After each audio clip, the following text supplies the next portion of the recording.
이 전도서는 솔로몬의 그 노년에 기록한 것으로서 자신의 삶 속에서 자신이 경험하고 자신이 살폈던 여러 가지 것들을 통해서 우리가 지혜자로 살아야 될 것, 지혜롭게 살아야 될 것을 말씀하고 있는 것입니다.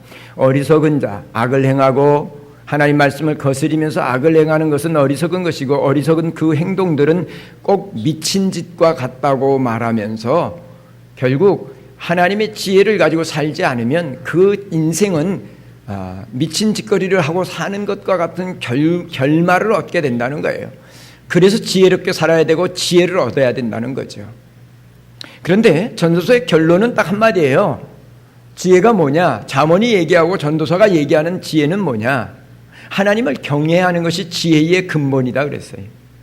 그러니까 지혜로운 사람은 하나님을 경외함으로 말미암아 지혜롭게 살 수 있다는 거예요.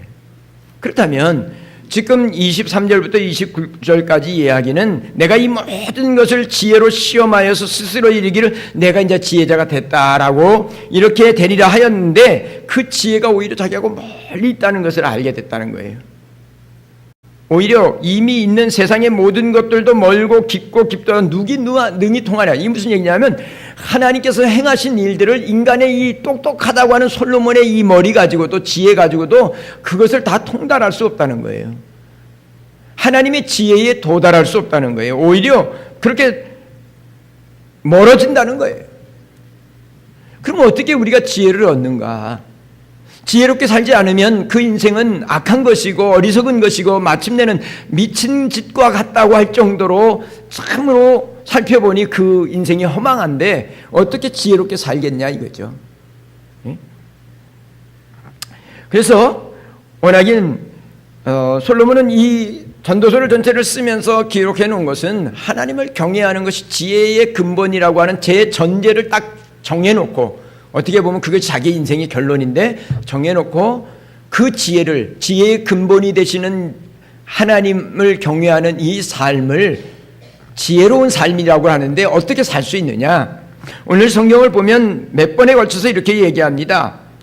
내가 이 모든 것을 지혜로 시험하여서 스스로 이르기를 내가 지혜자가 되리라, 그렇게 얘기합니다. 이 말은 나름대로 하나님이 주신 은혜를 따라서 정말 자기에게 주어진 지혜를 가지고 다 실험해 봤다는 거예요.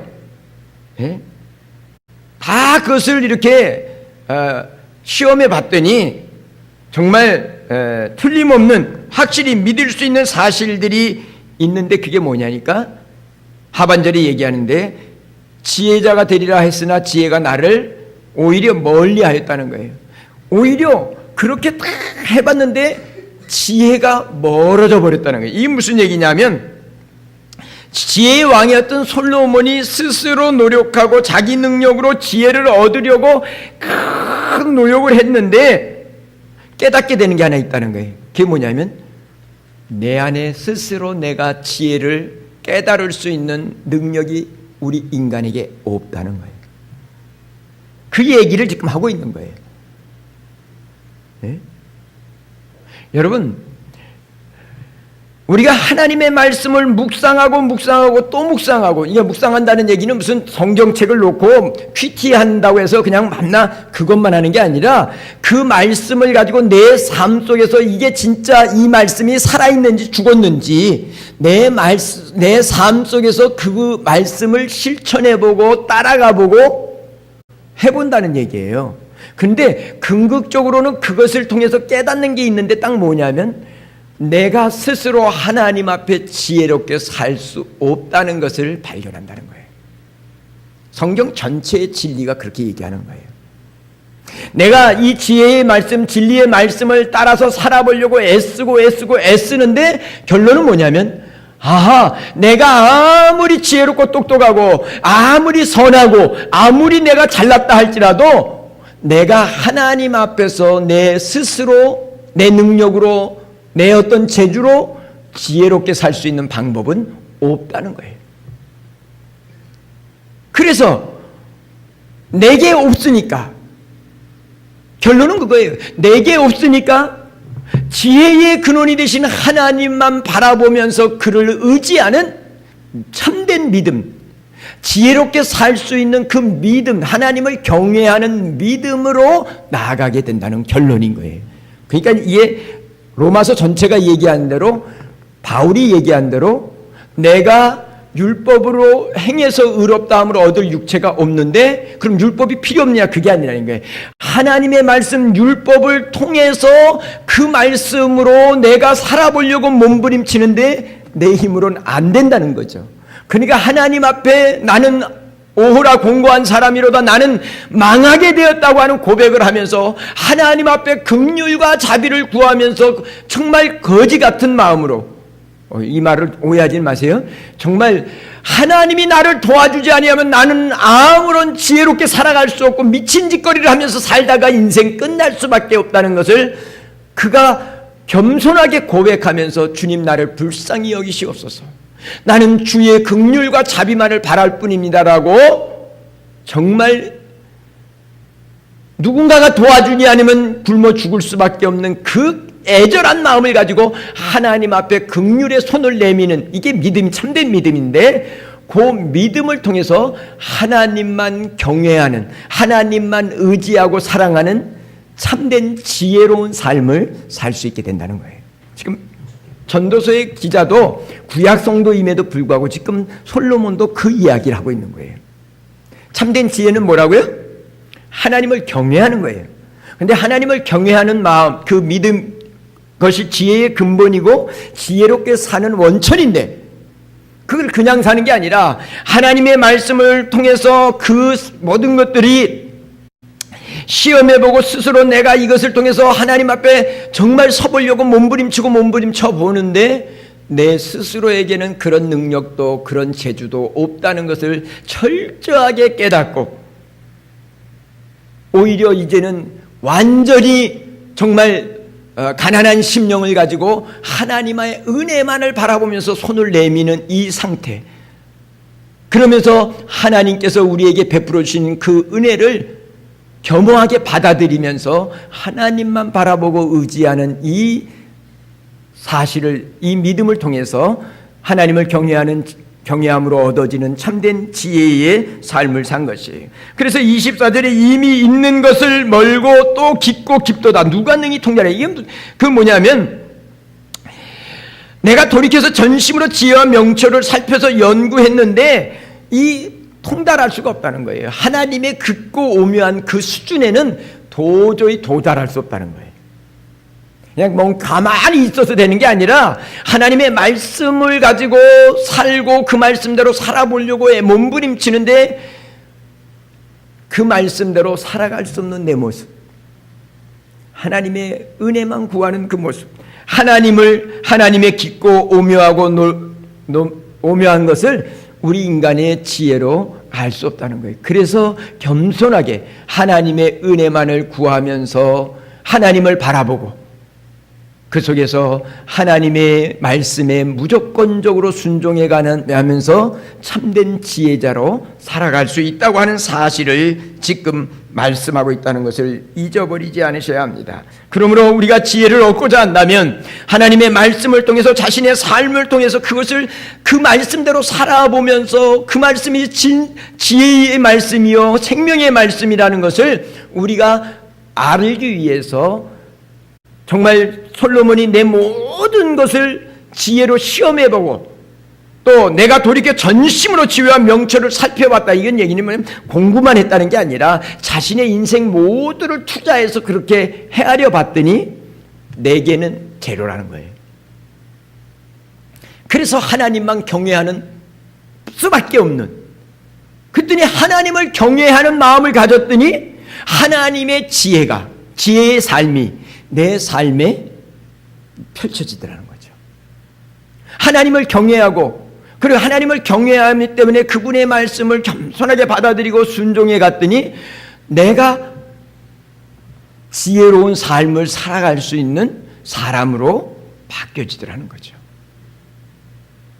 오늘 원하기는 저와 여러분들이 지혜와 명철이 여러분 어리석고 우매한 것보다는 정말 귀하다는 것을, 귀하고 소중하다는 것을 알고 어리석고 우매한 것이 악이요 미친 짓이라고 하는데, 이런 인생을 살지 않으려고 하면 지혜를 얻어야 되는데, 이 지혜를 얻기를 소원한다면 하나님의 지혜의 말씀을 통해서 우리가 우리의 삶 속에서 그 말씀이 얼마나 진실한지를 여러분 경험해 가기 위해서 여러 가지 묵상과 그리고 그 말씀대로 실천해 가면서 순종해 가는 지혜로운 성도들이 될 때에 하나님을 경외하는 참된 지혜의 삶을 얻을 수 있다는 것을 잊지 마시게 되기를 바랍니다. 그리고 이렇게 지혜와 명철의 삶이 아닌 어리석고 정말 악한 것들이 결국엔 모든 것들을 정말 미친 짓 한 것과 같은 결론을 얻게 되는데, 그 이야기를 하면서 마음은 올무 같고 26절에 보니까 올무와 금을 같고 손은 포승 같은 여인은 사망보다 더 쓰다는 사실을 내가 알았다. 어떻게 보면요, 솔로몬이 그 여인들을 자기 후궁으로 맞이할 때 솔로몬이 어떤 생각을 했을까요? 이방 여인들을 후궁으로 맞이할 때 솔로몬은 지혜의 왕이잖아요. 그래서 참 지혜로웠잖아요. 열국에서 솔로몬의 지혜를 듣고자 몰려왔을 정도로 지혜로웠잖아요. 그러니까 그 솔로몬이 그 지혜를 가지고 이방 여인들을 드릴 때는 어땠을 것 같아요? 이 여자를 내가 잘 컨트롤해서 내 마음대로 내가 원하는 대로 될 것이라고 생각하고 데리고 왔어요. 근데 못 이기더라는 거죠. 오히려 그 여인이 여인은 사망보다 더 쓰디쓴 자기 인생의 독초와 같은 역할을 하는 것을 본인이 경험했다는 거예요. 예? 그것을 내가 알았다는 얘기는 그걸 경험적으로 나는 그렇게 겪었다는 것이요. 그러면서 여러분 지혜롭게 사는 방법을 하나 제시를 합니다. 26절 다시 읽어봅니다. 시작. 마음은 올무와 금을 갖고 손은 포승 같은 여인은 사망보다 더 쓰다는 사실을 내가 알아내었도다. 그러므로 하나님을 기쁘게 하는 자는 그 여인을 피하려니와 죄인은 그 여인에게 붙잡히리라 그랬어요. 여러분 하나님의 말씀을, 즉 진리의 말씀을 묵상하면서 자기 삶을 통해서 자신이 그 말씀의 수준에 도달하지 못한다는 것을 깨달으면서 하나님을 경외하는 지혜를 얻게 되는 거예요. 그걸 믿음이라고도 표현하고 때로는 지혜라고도 표현을 하는 거예요. 그런데 또 하나는 뭐냐면 하나님을 기쁘시게 하는 자가 지혜롭게 살 수 있다는 거예요. 지혜를 얻으며 산다는 거예요. 그래서 26절에 이야기하는 것이 뭐냐면 하나님을 기쁘시게 하는 자는 그 여인을 피한다는 거예요. 다시 말하면 나에게 쓰디쓴 독초를 먹였던 그런 유혹의 거리들을 피해갈 수 있고 극복해낼 수 있는 지혜로운 삶을 살 수 있다는 거예요.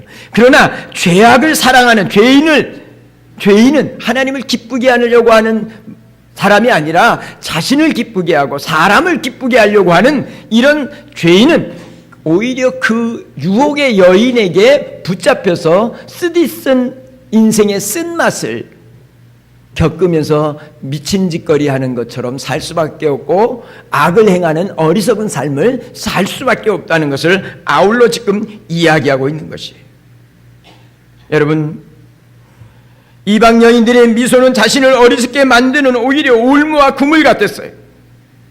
오히려 솔로몬이 이방 여인들 때문에 사망보다 더 큰 고통을 당하였고 솔로몬뿐 아니라 여러분 그 여인들로 인해서 솔로몬 후대에 주어질 그 쓰디쓴 여러분 후손들이 겪어야 될 독초들이 이어져 갔다는 사실을 기억하셔야 합니다.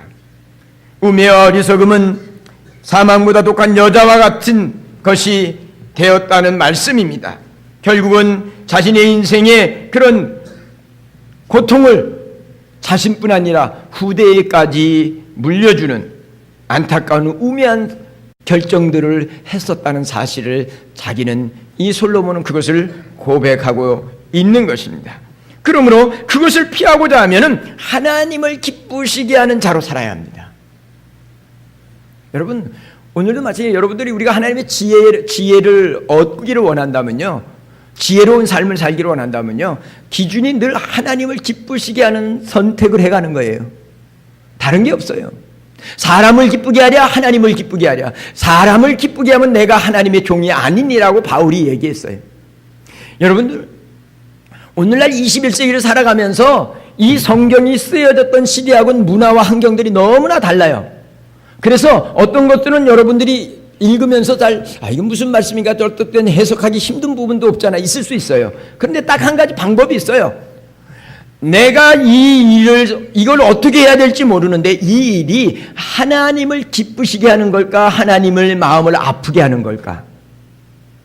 여러분, 하나님을 기쁘시게 해드리고자 하는 마음으로 선택하는 그 결정들이 우리를 지혜로운 길로 인도한다는 사실을 놓치지 마시기 바랍니다. 내가 이 일을 하는 게 옳을까 안 옳을까? 근데 이 일을 통해서 하나님이 기뻐하지 않을 것 같다. 하나님이 영광을 가릴 것 같다. 그러면요, 그게 기준이 되는 거예요. 하나님을 기쁘게 해드리는 일이 아니고 하나님의 영광을 깨트리는 일이다. 근데 그 일을 내가 한다. 그건 무슨 일이에요? 그건 어리석은 일이에요. 그건 미친 짓과 같은 거예요. 그게 우리의 기준으로 볼 때는 그 선택이 잘 되는 것 같고 성공하는 것 같고 지름길 같은데 그 길은 돌아가는 길이에요. 그 길은 망하는 길이에요. 그러니까 그건 지혜로운 선택이 아니죠. 어리석고 우매한 자의 선택이라는 거예요.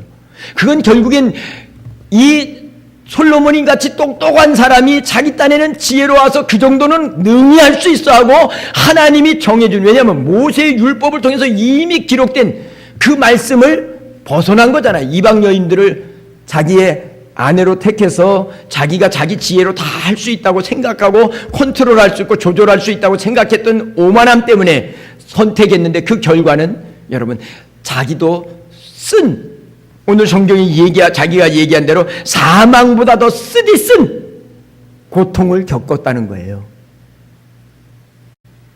그렇기 때문에 오늘 우리가 지혜롭게 살기를 원하고 하나님의 지혜를 얻기를 원한다면 우리 안에 어떤 기준이 있어야 되면 하나님을 기쁘시게 하기를 소원하는 그런 사람에게는요, 여러분, 순간순간 성령님께서 도와주셔서 비록 우리가 실수도 할 수 있어요. 그렇지만 지혜로운 선택을 하며 지혜로운 자의 삶을 살 수 있도록 하나님이 인도해 가신다고 하는 사실을 여러분 잊지 마시게 되기를 바랍니다. 그리고 그것이 가장 하나님을 경외하는 자의 삶의 자세입니다.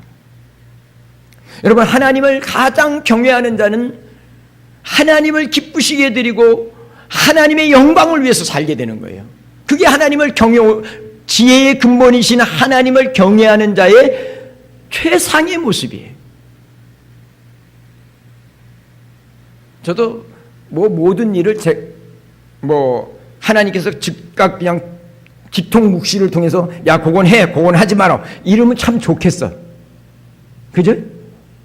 목사가 그 정도 수준이 되면 우리 성도들 밤낮 나한테 와서 점쟁이처럼 와서 받으면 돼. 근데 목사가 이런 유혹받기 쉬워요. 그렇잖아요. 목사가 뒤통수 받아서 딱 어떤 일을 야, 동훈아 그거 해. 야, 그건 하지 마라. 이러면, 근데 몇 번만 맞으면 왜 목사님 말 억울했다가는 망하겠다. 그래서 와가지고 목사님 무슨 일할 때마다 목사님 이거 콩 살까요? 팥 살까요?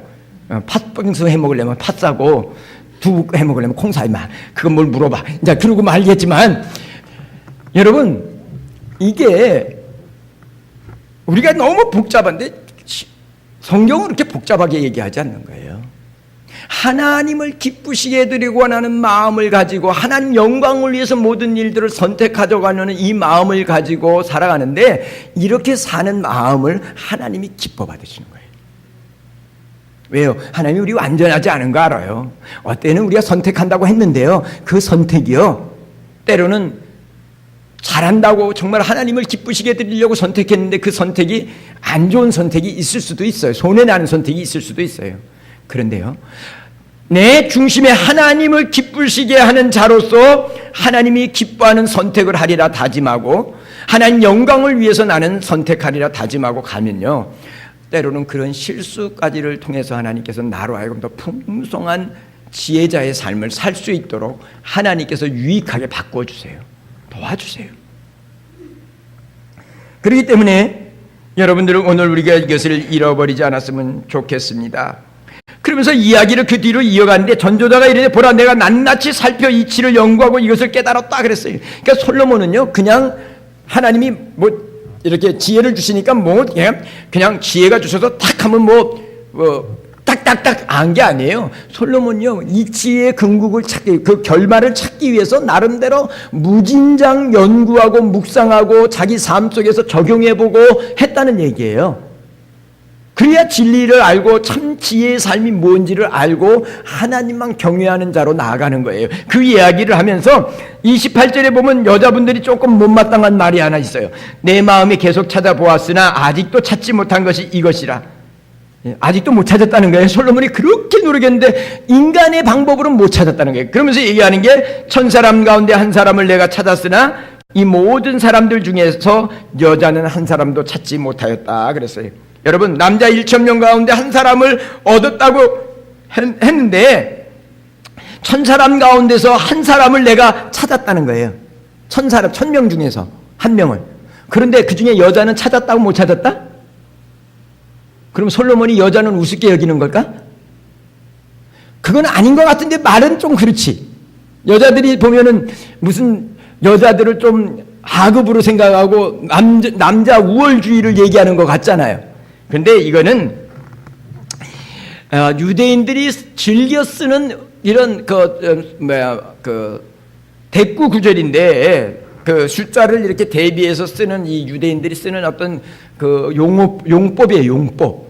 이 말은 자기의 마음에 딱 드는 사람, 참 이런 그 사람들이 여자보다 뭐 남자는 그 중에 하나 구했는데 여자는 한 사람도 못 구했다. 그래서 여자를 그렇게 저급하게 생각하고 우습게 생각하는 것이 아니라 이렇게 남자든지 여자든지 1,000명에서 한 명을 찾을까 말까 할 정도로 귀하게 찾아보기 어렵다는 말을 지금 이 유대인의 숫자를 대꾸해서 쓰는 용법이에요. 용법. 여자를 무시하는 용법이 아니라 정말 그 하나님을 경외하는 사람이구나 정직한 사람이냐고 할 만한 마음에 드는 사람은 남자든지 여자든지 1,000명에서 한 사람을 찾을까 말까 할 정도로 귀하고 찾아보기 어렵다는 뜻이에요. 어렵다는 뜻. 남자는 찾았고 여자는 못 찾아서 여자는 진짜 못됐다 이런 뜻으로 한 게 아니라 정말 괜찮은 사람을 찾으려고 찾고 그냥 남자든 여자든 1,000명에서 한 사람을 찾을까 말까 할 정도로 귀하고 찾아보았지만 찾아보기 어렵다 하는 뜻이에요. 그렇다면 여러분 인간을 그래서 그 29절에 하나님이 그러면 사람을 잘못 만들었느냐? 그런 게 아니라는 거예요. 하나님이 잘못 만든 게 내가 깨달은 것은 오직 이것이라 곧 하나님은 사람을 정직하게 지으셨으나 사람이 많은 꾀를 낸 것이라. 즉 하나님은 정직하게 어떻게 보면 진짜 사람답게 행복하게 살도록 창조해 주셨지만 죄 때문에 교만해서 하나님같이 되려고 하는 우월함 그런 교만함과 마귀의 유혹을 받아서 하나님의 명령을 거스리는 이런 교만함 때문에 자기 생각으로 먹음직도 하고 보암직도 하고 탐스럽게도 할 만한 것이 누구 생각이에요? 마귀의 생각인데 그 생각을 마귀의 생각을 내 생각으로 받아서 배쿠다 따먹은 거예요. 자기 꾀로 자기 생각으로. 하나님은 원래 하나님을 경외하면서 하나님 주신 에덴 동산에서 그 에덴 동산의 축복을 확장해 가면서 살게끔 만들어 놓으셨는데 그렇게 자기 꾀로 자기 생각으로 그렇게 살면서 지금 이렇게 하나님 앞에서 지혜로운 인생을 산 게 아니라 아담과 하와가 그 선택이 오히려 불행의 삶을 만들어냈던 것처럼 개인적으로도 하나님께서 당신의 형상으로 아름답게 만드셨음에도 불구하고 하나님의 뜻대로 살기보다 정직하게 살기보다는 자기 꾀 자기 생각을 가지고 살아가는 그것이 문제가 돼서 여러분 결국은 자기 생각대로 자기 꾀를 따라서 갔는데 그 결과는 마침내 사망이고 그 결과는 마침내 어리석고 정말 하나님의 옆에 악을 행하는 불행한 자의 삶이 열려지게 됐다고 하는 것을 말하는 것이에요. 여러분, 오늘 어떻게 보면 우리가 사는 삶 속에서 얽히고 설킨 삶의 문제들이 많이 있습니다. 근데 왜 자꾸만 복잡해질까? 우리가 살아가면서 왜 자꾸만 복잡해질까? 자꾸 내 생각을 그 안에 집어넣기 때문에. 그냥 좀 단순하게, 그래서 어떻게 보면 신앙생활 할 때 조금 단순한 사람이 바보 같은데도 불구하고 하나님의 은혜는 더 많이 경험하고 살아요. 내 머리로 자꾸 계산하는 거예요. 그럼 하나님 그럴 거 아니야. 그래, 네 머리가 얼마나 좋은지 한번 네 머리대로 해봐. 어떻게 돼요? 잘 가는 것 같은데 보면 뒤 꼬여 있어요. 풀리는 게 아니라 꼬여버려요. 되게 자신의 인생이 복잡하게 꼬여져 버리는 거예요. 그냥 단순하게 하나님 앞에서 하나님 내 생각 내 꾀를 내는 게 아니라 하나님이 기뻐하시는 뜻을 따라서 하나님이 기뻐하는 선택을 기뻐하는 자로서 그 선택을 해가면 이게 손해나는 것 같고 망하는 것 같고 이거는 정말 내일이 안 보이는 것 같은데 그 삶이 가장 지혜로운 삶이 돼서 돌아갈 길도 직통길이 되고 꼬였던 것들이 인생을 하나님께서 풀어주심으로 말미암아 여러분 오히려 평탄케 열려지는 그런 지혜자의 삶을 살게 된다는 거예요. 내 꾀를 내 생각을 자꾸 거기다가 넣고 그것을 내 방법으로 내 생각대로 뭘로 돌려보려고 들면 꼭 풀리는 게 아니라 엉켜버리는 인생. 근데 엉켜버린 인생일수록 여러분 삶에 뭔가 자꾸 이렇게 엉켜버린 인생이라면 그때는 더 단순해져야 돼요. 하나님이 기뻐하는 말씀대로 그냥 난 무조건 간다. 쉽지 않죠? 근데 이게 경험을 해가야 돼. 신앙생활은 그래서 경험이에요. 한번 작은 것부터 해봐야 되는 거예요. 자, 이렇게 하면 좀 손해날 것 같은데 하나님 말씀이 이렇게 말씀했으니까 이게 지혜지. 왜? 하나님을 경외하는 게 지혜고 그 말씀을 순종하는 게 하나님을 경외하는 거니까 그게 지혜지. 그리고 순종해 가는 거예요. 그러면 손해난 것 같은데 시간을 지나놓고 이렇게 보니까 그게 손해가 아니라 그게 이익이 되고 그게 내게 복이 된다는 것을 경험하는 거죠. 그러면서 참된 지혜를 얻는 거야. 아, 하나님 기뻐하시는 대로 가는 것이 지름길이고 하나님 기뻐하는 대로 선택하는 것이 꼬이는 것을 푸는 열쇠구나. 그래서 하나님을 경외하는 마음이 커지면서 지혜도 커지는 거예요. 지혜롭게 살아가는 방법을 터득해가는 거죠. 나는 우리 젊은이들이 좀 그런 경험을 많이 했으면 좋겠어. 죽을 것 같고 힘들 것 같지만 하나님이 기뻐하는 데를 먼저 선택하고 가는 거예요. 모르겠어요. 저는 지금까지 걸어오면서 사실 힘든 일도 많고 어떨 때는 뭐 가슴 아픈 일도 많지만 제가 이렇게 쭉 우리 성도들을 또 지켜보면서 하나님이 기뻐하는 선택을 하고 가는 성도들을 이렇게 보니까요. 진짜 하나님께서 오히려 그것을 마침내는 물론 과정에는 좀 힘든 과정이 있어요. 근데 하나님이 마침내는 하나님이 풀어주시고 하나님이 도와주시더라고요. 그러니까 그 결말은 뭐예요? 아, 저것이 지혜로운 선택이었고 지혜로운 삶이구나 하는 결론을 얻게 되고 그것을 경험하게 되면 그 다음부터 더 큰 문제. 근데 하나님이요, 우리의 연약함을 알기 때문에 한꺼번에 큰 문제를 해결하라고 안 해요. 작은 문제부터 자꾸 붙여주세요. 그래서 내가 감당할 시험밖에는 당하는 것이 없다 그랬잖아요. 그러니까 내가 좀 감당할 만한 것들을 먼저 실험해보는 거예요. 하나님 기뻐하시는 선택을 해보는 거예요. 선택하려니까 포기를 해야 되는 게 있어요. 내 생각과 내 꾀와 내 계산적인 것을 포기해야 돼요. 그러니까 선택하거든요. 근데 당장은 이게 손해나는 것 같고 당장은 이게 별로 유익이 안 된 것 같은데 한 1년, 2년을 이렇게 딱 지켜놓고 보면요. 이게 내가 그냥 내 생각을 가지고 내가 계산해서 이렇게 딱 했던 것보다는 훨씬 유익되구나. 아, 이게 진짜 말씀대로 복이 되구나. 이것을 경험해 가면서 이제는 하나님이 무슨 말씀을 하면 하나님 기뻐하는 그 말씀의 선택을 해가면서 지혜로운 삶을 살게 되는 거예요. 우리 젊은이들이 그런 경험을 좀 많이 했으면 좋겠어요. 그래서 하나님만 생각하면 좀 배짱이 생기고, 왜 경험을 안 해보면 그 배짱이 안 생기는데 경험을 해보면 하나님이 기뻐하는 선택을 하면 그건 지혜로운 삶이고 결코 손해나는 삶이 아니다. 이걸 경험하게 되면 이제 어떤 큰 선택을 해야 될 때가 있어요.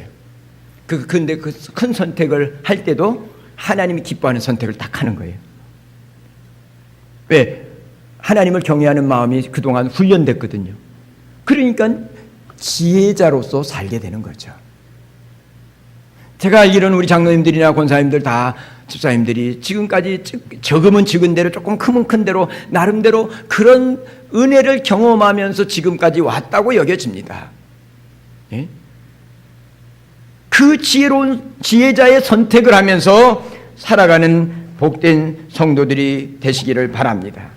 사랑하는 성도 여러분, 인간의 얕은 생각과 꾀를 피우면서 하나님의 지혜, 하나님이 허락한 지혜의 삶에서 여러분 벗어나서 방황하고 또 돌아가는 인생을 살지 마시고 하나님이 기뻐하는 선택을 하고자 하는 이 마음을 가지고 여러분들이 살면서 더 하나님을 경외할 수밖에 없는 모습으로 살게 되기를 바랍니다. 그것이 바로 지혜를 얻고 지혜자로서 사는 것인데, 여러분 살다 보면 어려움과 역경이 어떻게 해야 될지 막막할 때가 있을 것입니다.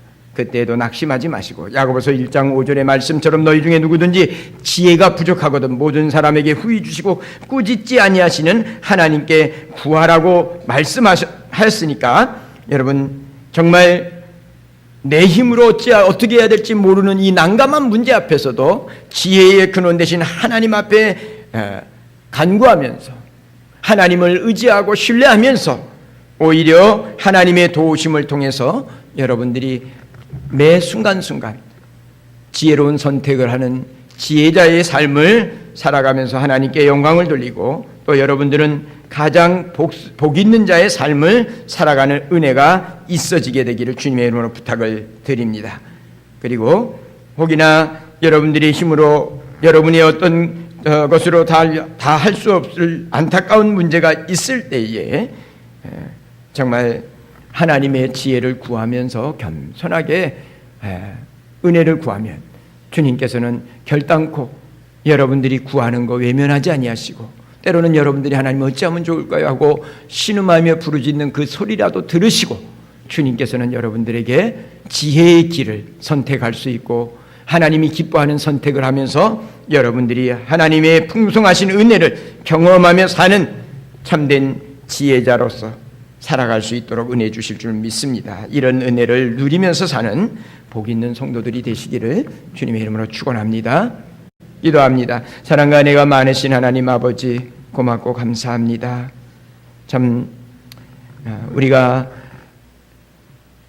하나님을 경외하며 지혜 있는 삶을 살아야 될 텐데 머리로만 알아서도 살아갈 수 없기에 삶 속에서 주신 말씀, 은혜의 말씀들을 통해서 도전해 보게 하시고, 또 나름대로 그 말씀이 진리인지를 하나님 직접 순종해 가면서 경험하면서 하나님만 경외하고 그분의 말씀, 지혜의 말씀이라면 생명 걸고 기쁘게 선택해 가면서 가장 지혜로운 자의 삶, 형통케 되고 평탄케 되는 삶을 살아가는 우리 믿음의 식구들 다 될 수 있도록 도와 주시옵소서.